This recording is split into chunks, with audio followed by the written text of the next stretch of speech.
प्रश्न संख्या 432।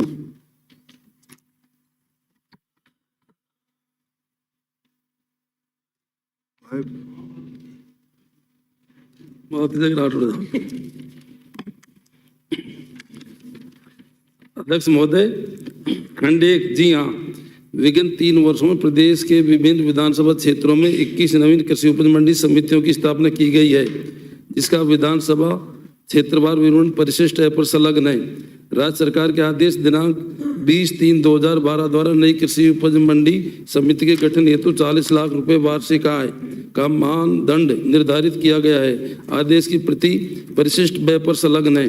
2, विधानसभा क्षेत्र फुलदरा में वर्तमान में मुख्य मंडी प्रांगण किशनगढ़ रेनवाल एवं इसके अधीन गोंड मंडी साम्रलेख व फुलेरा है। इसके अतिरिक्त विधानसभा क्षेत्र फुलदरा में नवीन कृषि उपज मंडी खोलने का कोई प्रस्ताव विचाराधीन नहीं है। राज्य सरकार द्वारा नवीन मंडियों की स्थापना, इनकी उपादेयता, उचित व्यवस्था के आधार पर विस्तृत आकलन एवं विश्लेषण उपरांत की जाती है। अध्यक्ष महोदय, मैं आपके माध्यम से मंत्री महोदय जानना चाहूंगा, आपने खंड 1 में कहा कि 20/3/2012 में नई कृषि उपज मंडी के गठन के लिए 40 लाख रुपए वार्षिक आय का मानदंड है। क्या ये सही है कि फुलेरा में जो नवीन मंडी कृषि उपज मंडी के प्रस्ताव है उसकी आय इस 40 लाख से कई गुना ज्यादा है, नंबर 1। और दूसरा, आपने खंड 1 में कहा कि 3 वर्षों में आपने 21 नवीन कृषि उपज मंडी खोली। तो आप मुझे बताएं कि 2019-20, 2020-21 और 2022-23 इनकी बजटीय घोषणा के अंदर जो विधानसभा में पढ़ा गया था उसमें कितनी नई कृषि उपज मंडी खोलने की बजटीय घोषणा की, आपने कितनी खोल दी? अध्यक्ष महोदय, जैसा माननीय सदस्य बता रहे थे, उसकी फुलदरा जो गोंड मंडी है उसकी आय 40 लाख से अधिक है।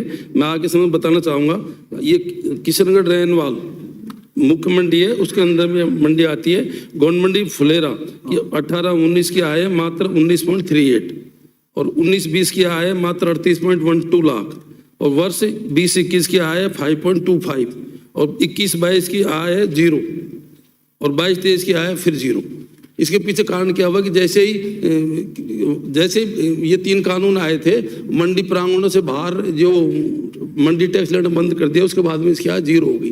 तो पहले तो यहाँ बचत बात कर रहे हैं, अगर आय बहुत ज़्यादा 0 होगी 2 साल में। पिछला जो हम बता रहे थे कि जो 3 बजट घोषणा है हमारी 20-21, 21-22 व 22-23, इसमें टोटल अब तक 88 नवीन मंडियों की घोषणा की गई है और 88 में से हमने 21 मंडी विधिवत रूप से उनका गठन करके और संचालित कर दिए हैं और बाकी जो मंडियां उन पर चरणबद्ध रूप से कार्य चालू। अध्यक्ष महोदय, मैं सिर्फ इतना ही पूछना चाहता हूं, बजटीय घोषणा, क्या बजटीय घोषणा माननीय फुलेरा पे जनरल? हाँ, ये पहला सवाल देखो सर, फुलेरा पे पूछो आप, जनरल पे नहीं। एक इसमें प्रदेश के मंडी का है पहला सवाल।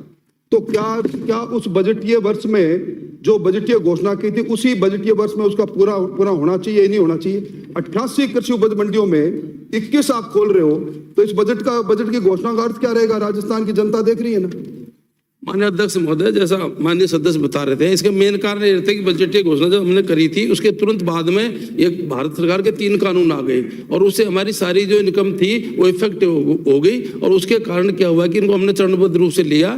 अब दोबारा अपने पिछले सत्र में आपको पता है हमने उन कानूनों को वापस पारित भी कर दिया, लेकिन अभी हमारे वो तीनों महामहिम राज्यपाल महोदय के पेंडिंग है।